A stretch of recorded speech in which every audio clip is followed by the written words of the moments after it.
Oo, pero tingkaya tayo. Pero kaya. Ito mas smooth to, oh. Kakaiba yung ano eh, no? Yung preno. Kakaiba yung side mirror niya eh, oh. Ayos, ang ganda eh, oh. Ang premium ng dati yun eh, no? First impression. Anong motor to, boy? Classic to, boy. Oh.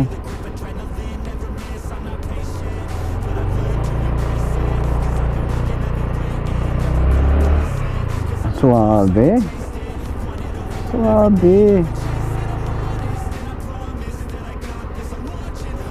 Siyempre, kailangan kilalanin muna natin yung motorcycle bago natin i-test drive ng pangmatagalan. Yo.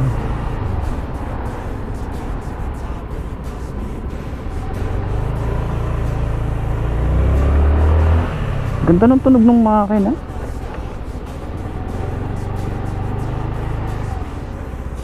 Oh?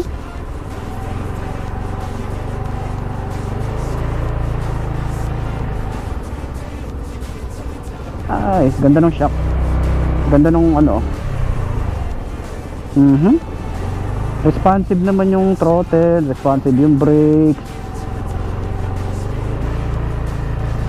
Pwede ko labas? Sige. Labas ko eh. Labas ko talaga to.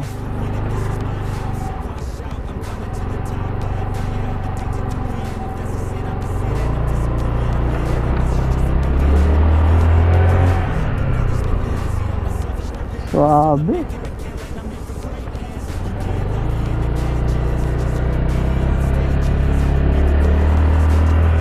Nice.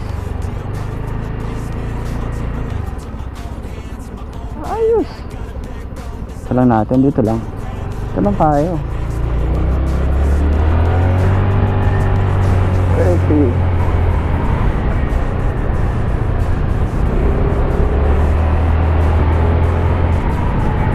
Nice. Brakes. Tutuwa ako dito sa classic na to, King-kayad ako dito, pero para sa 5 na kagaya ko, suabe lang na. Okay, brakes. Wala tong ABS. Ano lang din siya, no? Wala, hindi ko pa alam yung ano talaga nito. Hindi ko pa alam yung ating specs para dito, pero all goods. Maganda yung makina, responsive, yung throttle, yung brakes. So bigyan ko na lang din kayo ng long term review dito, no? Para dun sa mga naghahanap na itong classic na to. Okay, ayan. Balik na natin kasi ayokong bibitinin ko muna kayo pagdating dito, no? Bitinin ko muna kayo para at least meron tayong aabangan. Meron tayong